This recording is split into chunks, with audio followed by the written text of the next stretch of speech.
5 years ago, 15-year-old Carl Thompson came here to his community playground to sit down on a swing and send a text. It was a day that would forever change his life. Now, 5 years later, a $20 million jury verdict against the Lamplight Village HOA at Centennial Springs. Are you scared about the future? All because of something his attorneys say could have easily been prevented. You can still see the rust on the stubs where the crossbar connected. It was one just like this that fell down on Carl Thompson's head, a 42-pound bar that crushed part of his skull, resulting in permanent brain damage, depression, memory loss, migraines, and muscle spasms that will plague him for life. Because it was a conscious disregard for the safety of everybody in that community. They didn't care. Attorneys Sean Claggett and Al Lasso say the Lamplight Village Board violated its own CC&Rs, Nevada law, the manufacturer's warranty, and Consumer Product Safety Commission standards by failing to have a maintenance and inspection plan on the swing set in its common area. The swing set had failed 3 previous times. And when the manufacturer told the board it required regular maintenance and inspection, We made a decision that they were just pulling their legs. Maintenance plan for a giant steel structure. a structure where the crossbar corroded from use and nearby sprinklers. In court, Pinnacle Property Management said the HOA had plenty of money and had spent nearly $160,000 on other repairs and maintenance around the community. And not a single penny of that was spent on maintenance inspection. Asked in court what it would take for the HOA to put a plan in place, the former board president said it would have to be required after a formal study. That's what we take injured kids. I didn't believe that that's a reason. Lamplight Village homeowners posting about this on Facebook claimed they were kept in the dark by the HOA about the lawsuit and how it could impact them. The $20 million verdict far exceeds the HOA's insurance policy, which means homeowners are likely on the hook for around $80,000 each. Jeez. Okay.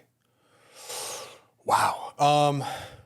Man, you see stuff like that and you just pray that you are never on the receiving end of something like that. That is brutal.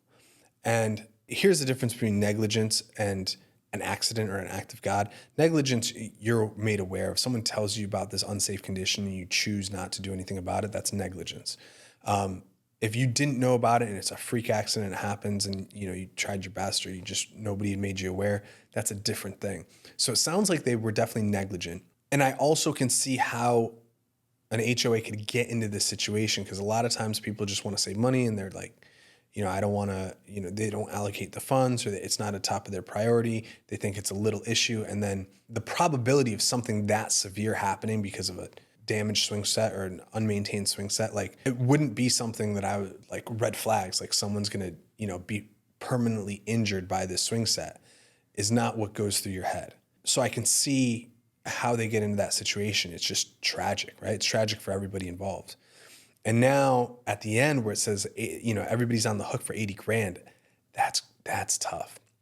So it's so important to have an HO6 policy. If you own a condo or a unit in an HOA, make sure you have an HO6 policy. It's going to save your butt, right? And that you have good coverages, like $300,000 minimum coverage on your HO6 policy. So what's going to happen in this situation is their master policy probably has a $1 million max. Then the umbrella probably jumps in and that's got a $5 million max. So now you're at 6. And then the difference once your umbrella is exceeded is going to be go to the homeowners. Now, if you have an HO6 policy, your HO6 policy might actually pick that up. If you have like a $300,000 limit, it might pick up that 80 grand and cover you so you don't, have to come out of pocket with that. One big lesson to take away from this is make sure you have a good HO6 policy. The second thing is little things can become big things. So if an issue is brought to your attention, just handle it. It might seem little, it might seem like it's not going to be a big deal, just handle it. A lot of times boards don't want to spend the money to get stuff repaired or maintained. And if you make that call and it's the wrong call, something like this happens. And it's tragic for the individual who got hurt and he's rightly entitled to all that money. And it's unfortunate, right? So that's tough. We do everything in our power to just try to never be on the receiving end of that.